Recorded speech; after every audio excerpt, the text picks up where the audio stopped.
राधे राधे दोस्तों। तो दोस्तों, आज मैं श्रीमद् भागवत महापुराण का द्वितीय स्कंद शुरू करने जा रही हूँ। द्वितीय स्कंद का पहला अध्याय आज शुरू करेंगे, जिसका नाम है ध्यान विधि और भगवान के विराट स्वरूप का वर्णन। सुखदेव जी ने कहा, परीक्षित, तुम्हारा लोकहित के लिए किया हुआ यह प्रश्न बहुत ही उत्तम है। मनुष्यों के लिए जितनी भी बातें सुनने, स्मरण करने या कीर्तन करने की है, उन सब में यह श्रेष्ठ है। आत्मज्ञानी महापुरुष ऐसे प्रश्न का बड़ा आदर करते हैं। राजेंद्र, जो गृहस्थ घर के काम धंधों में उलझे हुए हैं, अपने स्वरूप को नहीं जानते, उनके लिए हजारों बातें कहने, सुनने एवं सोचने करने की रहती है।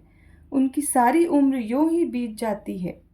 उनकी रात नींद या स्त्री प्रसंग से कटती है और दिन धन की हाय हाय या कुटुंबियों के भरण पोषण में समाप्त हो जाता है। संसार में जिन्हें अपना अत्यंत घनिष्ठ संबंधी कहा जाता है, वे शरीर, पुत्र, स्त्री आदि कुछ नहीं है, असत्य है। परंतु जीव उनके मुंह में ऐसा पागल सा हो जाता है कि रात दिन उनको मृत्यु का ग्रास होते देखकर भी चेतता नहीं। इसीलिए परीक्षित, जो अभय पद को प्राप्त करना चाहता है, उसे तो सर्वात्मा सर्वशक्तिमान भगवान कृष्ण की ही लीलाओं का श्रवण, कीर्तन और स्मरण करना चाहिए। मनुष्य जन्म का यही इतना ही लाभ है कि चाहे जैसे हो, ज्ञान से, भक्ति से अथवा अपने धर्म की निष्ठा से जीवन को ऐसा बना लिया जाए कि मृत्यु के समय भगवान की स्मृति अवश्य बनी रहे।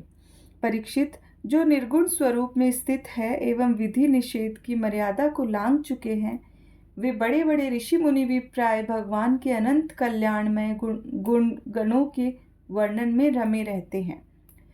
द्वापर के अंत में इस भगवत रूप अथवा वेद तुल्य श्रीमद् भागवत नाम के महापुराण का अपने पिता श्री कृष्ण से मैंने अध्ययन किया। श्री कृष्ण द्वैपायन से मैंने अध्ययन किया। राजर्षे, मेरी निर्गुण स्वरूप परमात्मा में पूर्ण निष्ठा है, फिर भी भगवान श्री कृष्ण की मधुर लीलाओं ने मेरे हृदय को अपनी ओर आकर्षित कर लिया। यही कारण है कि मैंने इस पुराण का अध्ययन किया। तुम भगवान के परम भक्त हो, इसीलिए तुम्हें मैं इसे सुनाऊंगा। जो इसके प्रति श्रद्धा रखते हैं, उनकी शुद्ध चित्त वृत्ति भगवान श्री कृष्ण के चरणों में अनन्य प्रेम के साथ बहुत शीघ्र लग जाती है।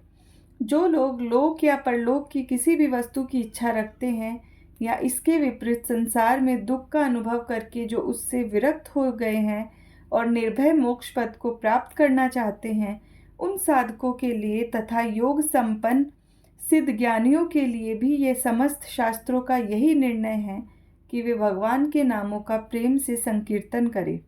अपने कल्याण साधन की ओर से असावधान रहने वाले पुरुष की वर्षों लंबी आयु भी अनजान में ही व्यर्थ बीत जाती है। उससे क्या लाभ? सावधानी से ज्ञान पूर्वक बिताई हुई घड़ी 2 घड़ी भी श्रेष्ठ है, क्योंकि उसके द्वारा अपने कल्याण की चेष्टा तो की जा सकती है। राजर्षि खटवांग अपनी आयु की समाप्ति का समय जानकर 2 घड़ी में ही सब कुछ त्याग कर भगवान के अभय पद को प्राप्त हो गए। परीक्षित, अभी तो तुम्हारे जीवन की अवधि 7 दिन की है। इस बीच में ही तुम अपने परम कल्याण के लिए जो कुछ करना चाहिए सब कर लो। मृत्यु का समय आने पर मनुष्य घबराए नहीं। उसे चाहिए कि वह वैराग्य के शस्त्र से शरीर और उससे संबंध रखने वालों के प्रति ममता को काट डाले। धैर्य के साथ घर से निकलकर पवित्र तीर्थ के जल में स्नान करे और पवित्र तथा एकांत स्थान में विधि पूर्वक आसन लगाकर बैठ जाए। तत्पश्चात परम पवित्र ओम इन 3 मात्राओं से युक्त प्रणव का मन ही मन जप करे।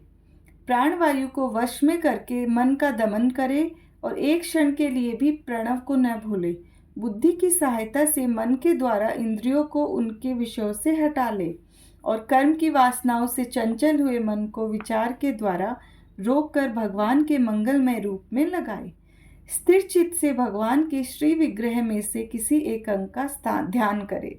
इस प्रकार एक एक अंग का ध्यान करते करते विषय वासना से रहित मन को पूर्ण रूप से भगवान में ऐसा तल्लीन कर दे कि फिर और किसी विषय का चिंतन ही न हो। वही भगवान विष्णु का परम पद है जिसे प्राप्त करके मन भगवत प्रेम रूप आनंद से भर जाता है। यदि भगवान का ध्यान करते समय मन रजोगुण से विक्षिप्त या तमोगुण से मूढ़ हो जाए तो घबराए नहीं। धैर्य के साथ योग साधना के द्वारा उसे वश में करना चाहिए, क्योंकि धारणा उक्त दोनों गुणों के दोषों को मिटा देती है। धारणा स्थिर हो जाने पर ध्यान में जब योगी अपने परम मंगलमय आश्रय को देखता है, तब उसे तुरंत ही भक्ति योग की प्राप्ति हो जाती है। परीक्षित ने पूछा, ब्रह्मांड धारणा किस साधन से किस वस्तु में किस प्रकार की जाती है और उसका क्या स्वरूप माना गया है जो शीघ्र ही मनुष्य के मन का मैल मिटा देती है? सुखदेव जी ने कहा, परीक्षित, आसन, श्वास, आसक्ति और इंद्रियों पर विजय प्राप्त करके फिर बुद्धि के द्वारा मन को भगवान के स्थूल रूप में लगाना चाहिए। यह कार्य रूप संपूर्ण विश्व जो कुछ कभी था, है या होगा, सबका सब जिसमें दिख पड़ता है, वही भगवान का स्थूल से स्थूल और विराट शरीर है। जल, अग्नि, वायु, आकाश, अहंकार, महतत्व और प्रकृति, इन 7 आवरणों से घिरे हुए इस ब्रह्मांड शरीर में जो विराट पुरुष भगवान है, वे ही धारणा के आश्रय है, उन्हीं की धारणा की जाती है। तत्वज्ञ पुरुष उनका इस प्रकार वर्णन करते हैं। पाताल विराट पुरुष के तलवे हैं, उनकी एड़ियाँ और पंजे रसातल है, दोनों गुल्फ एड़ी के ऊपर की गांठें महातल है, उनके पैर के पिंडे तलातल है। विश्वमूर्ति भगवान के दोनों घुटने सुतल है, जांघें वितल और अतल है, पेंडु भूतल है और परीक्षित, उनके नाभि रूप सरोवर को ही आकाश कहते हैं।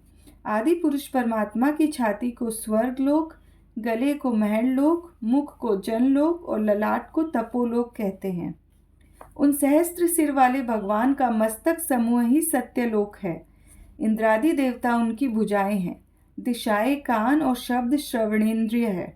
दोनों अश्विनी कुमार उनकी नासिका के छिद्र है, गंध घ्राणेन्द्रिय है और धधकती हुई आग उनका मुख है।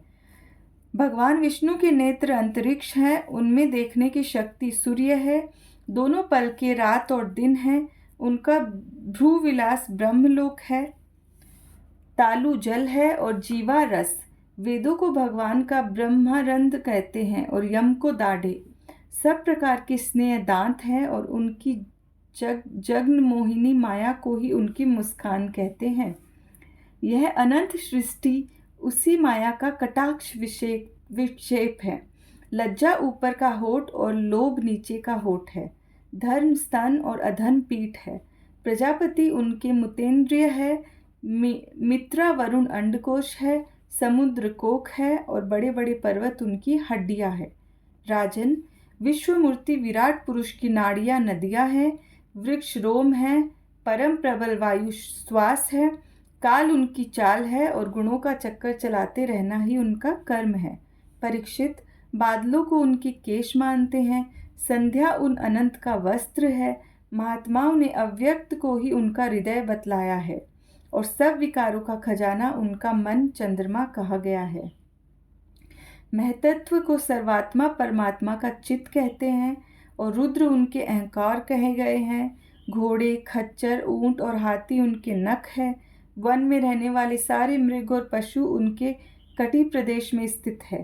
तरह तरह के पक्षी उनके अद्भुत रचना कौशल हैं।